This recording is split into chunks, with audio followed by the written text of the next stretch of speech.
Hello dear viewers, मैं शालिनी आप सभी का स्वागत करती हूँ आपके अपने शैक्षिक और ज्ञानवर्धक चैनल ज्ञान के मोती में। डियर व्यूअर्स, आज की वीडियो में हमारा पर्यावरण से हम करेंगे पाठ 10 का अध्ययन, जिसका शीर्षक है पर्यावरण असंतुलन, मानव हस्तक्षेप का परिणाम। डियर स्टूडेंट्स, मनुष्य की प्रकृति पर निर्भरता आदिकाल से ही चली आ रही है। इसलिए विश्व की प्रत्येक सभ्यता में प्रकृति की पूजा का प्रावधान है। प्राचीन भारतीय समाज भी प्रकृति के प्रति बहुत ही जागरूक था। वैदिक काल में प्रकृति के विभिन्न अंगों जैसे भूमि, पर्वत, वृक्ष, नदी, जीव जंतु आदि की पूजा की जाती थी। प्रकृति के प्रति मनुष्य की इस असीम श्रद्धा के कारण पर्यावरण स्वतः सुरक्षित था। विकास की अंधी दौड़ में मनुष्य ने प्रकृति को अत्यधिक नुकसान पहुंचाना शुरू कर दिया। एक सीमा तक प्रकृति उस नुकसान की भरपाई स्वयं कर सकती थी, लेकिन जब उसकी स्वतः पूर्ति की सीमा समाप्त हो गई तो पर्यावरण असंतुलित हो गया। डियर व्यूअर्स, आज की वीडियो में हम इसी टॉपिक पर चर्चा करेंगे। तो आइए देर किस बात किए, हम शुरू करते हैं पाठ का अध्ययन कार्य। कभी आपने सोचा है कि बाढ़, सूखा, भूकंप, ज्वालामुखी और आंधी तूफान जैसी प्राकृतिक आपदाएं क्यों आती हैं? ऐसी अनेक आपदाएं पर्यावरण में मानव के हस्तक्षेप के कारण आ रही हैं। मनुष्य जैसे जैसे विकास करता गया, उसकी आवश्यकताएं बढ़ती गईं। अपनी आवश्यकताओं की पूर्ति के लिए वह प्राकृतिक संसाधनों का दोहन करने लगा। खेती योग्य भूमि पर ऊंची ऊंची इमारतें खड़ी हो गईं। शहरीकरण के विस्तार में पेड़ों की अंधाधुंध कटाई हुई। कल कारखानों से निकलने वाले कचरों ने नदियों के जल को दूषित किया। आइए हम चर्चा करते हैं भूमि पर बढ़ते दबाव पर। स्वतंत्रता के बाद हमारी जनसंख्या लगभग 3 गुना बढ़ गई है। कितनी ही ट्रेनें चले, कितने ही मार्ग बनाए जाएं, कहीं भी भीड़ कम होती नहीं दिखाई दे रही है, क्योंकि हमारी जनसंख्या उपलब्ध संसाधनों के अनुपात में 3 गुना बढ़ गई है। महानगरों या गांवों में रहने वाला कोई भी व्यक्ति इस स्थिति से शायद ही अपरिचित होगा। वर्ष 2011 की जनगणना के अनुसार उत्तर प्रदेश की जनसंख्या 19 करोड़ से अधिक थी, जो कि पूरे देश की जनसंख्या का 16.5% है। जनसंख्या का सबसे अधिक दबाव भूमि पर पड़ रहा है। लगातार बढ़ती जनसंख्या के कारण खेती योग्य भूमि एवं आवास की कमी होती जा रही है। ऊर्जा जीवन के लिए आवश्यक। आइए चर्चा करें। ऊर्जा हमें अलग अलग रूपों में उपलब्ध होती है। यह सूर्य के प्रकाश, बहते जल, वायु तथा भोज्य पदार्थों में प्राकृतिक रूप में संचित होती है। ऊर्जा ही हमें अपने दैनिक कार्य करने तथा हमारी सुख सुविधाओं का उपभोग करने में सहायता करती है। ईंधन हमें भोजन पकाने, वाहनों को चलाने, विद्युत उत्पन्न करने तथा कारखानों में मशीनों को चलाने के लिए ऊर्जा प्रदान करते हैं। गोबर के कंडे, लकड़ी, कोयला, डीजल, पेट्रोल व मिट्टी के तेल LPG हमारे द्वारा उपयोग किए जाने वाले कुछ मुख्य ईंधन हैं। ईंधन से ऊर्जा प्राप्त करने के लिए उन्हें जलाया जाता है। जलने की क्रिया में ईंधन कार्बन डाइऑक्साइड, जल वाष्प, कुछ अन्य गैसें तथा ठोस कण मुक्त करते हैं। ये हमें धुएं के रूप में दिखाई देता है।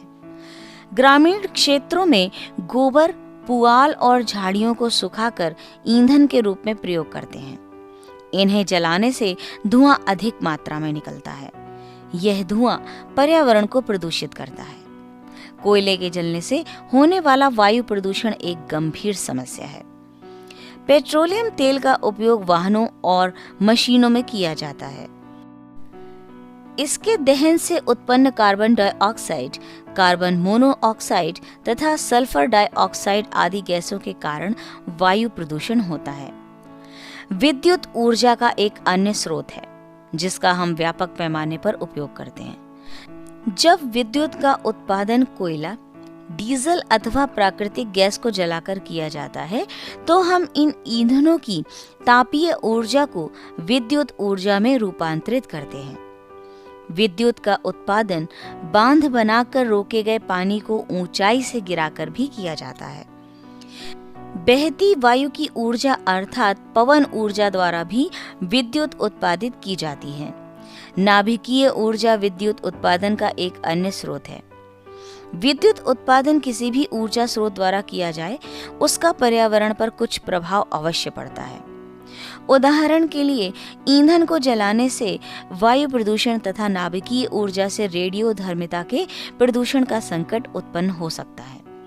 अतः ये आवश्यक है कि विद्युत उत्पादन संयंत्र लगाते समय पर्यावरण पर उसके संभावित प्रभावों पर भली भांति विचार किया जाए।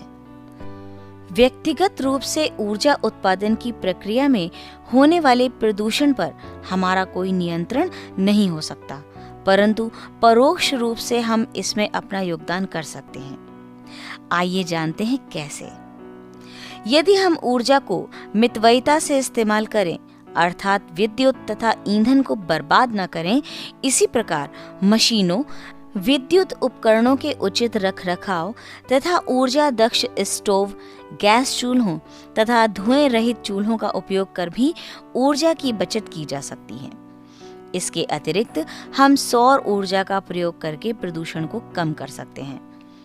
सौर ऊर्जा का उपयोग भोजन पकाने, पानी गर्म करने, प्रकाश उत्पन्न करने, पंखा चलाने आदि कार्यों में किया जा सकता है।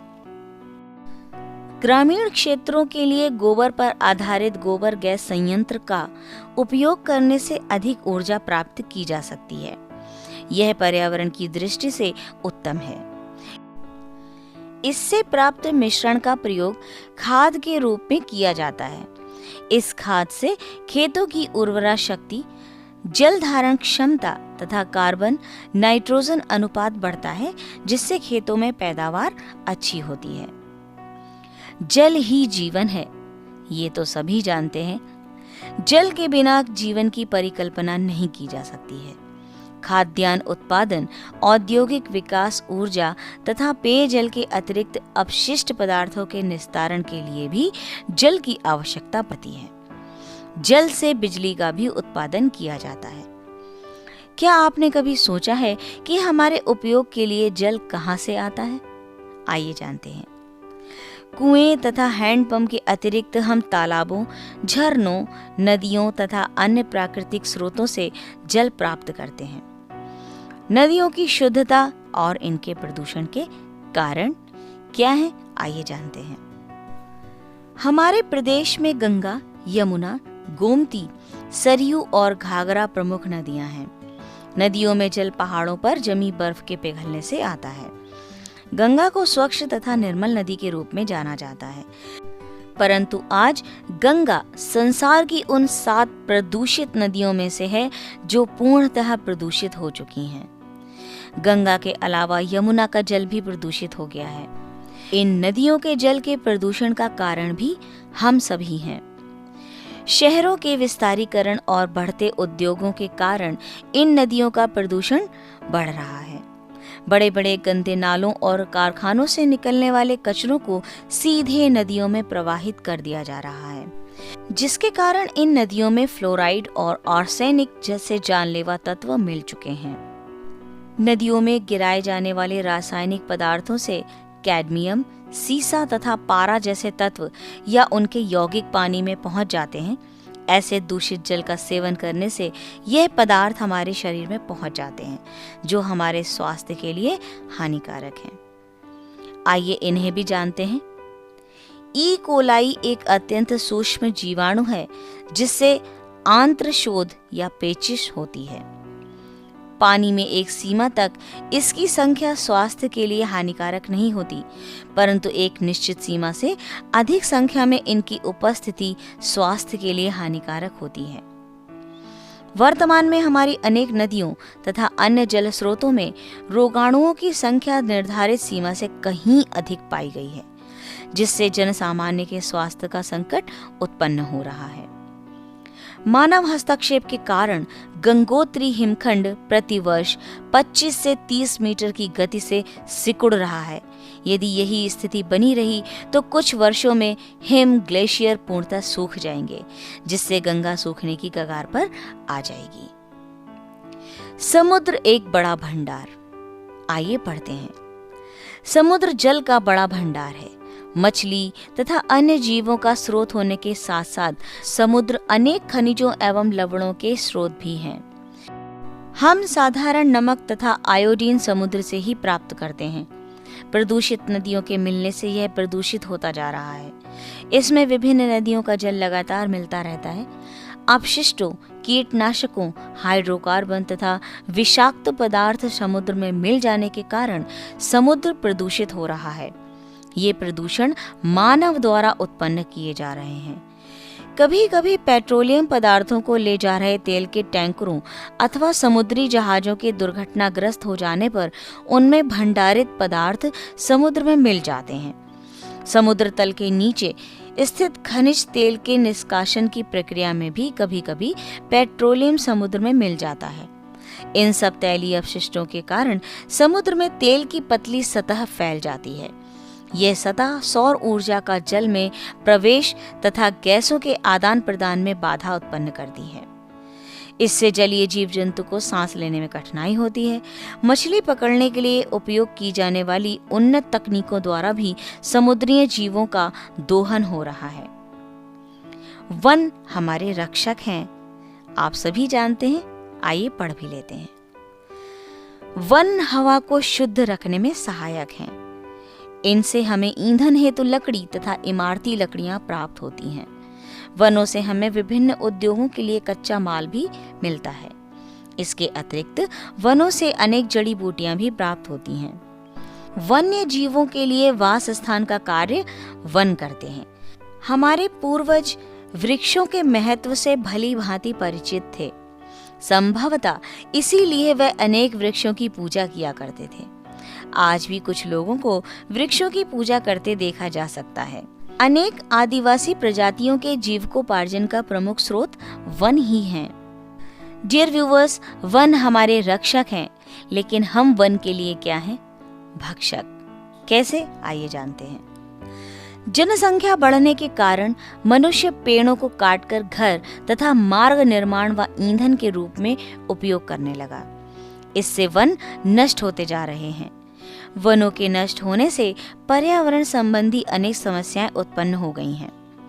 उदाहरण के तौर पर वन भूमि के कटाव को रोकते हैं, परंतु वनों की अंधाधुंध कटाई के कारण भूमि की उपजाऊ शक्ति निरंतर कम होती जाती है। वनों में निवास करने वाले दुर्लभ पशु पक्षी तथा वनस्पति की प्रजातियां विलुप्त होती जा रही हैं। इसका एक उदाहरण भारतीय चीता है, जो अब विलुप्त प्राय हो गया है। वनों के कम होने से जंगली पशु गांव में भी घुस आते हैं, जो बच्चों व जानवरों पर हमला भी कर रहे हैं। डियर व्यूअर्स, यहीं पर समाप्त होता है हमारा ये अध्याय। आज के वीडियो में हमने पर्यावरणीय असंतुलन और मानव हस्तक्षेप का क्या परिणाम है ये जाना। हम मिलेंगे अगले वीडियो में इसी अध्याय के अभ्यास कार्य के साथ। तब तक के लिए अपना विशेष रूप से ध्यान रखिए। अगर आप मेरे चैनल पर नए हैं और अब तक आपने मेरे चैनल को सब्सक्राइब नहीं किया है तो ज़रूर करें। और हाँ, अगर वीडियो पसंद आए तो लाइक ज़रूर कीजिएगा। आपका एक लाइक मुझे बहुत मोटिवेट करता है। खूब पढ़ें, खूब बढ़ें। Thank you.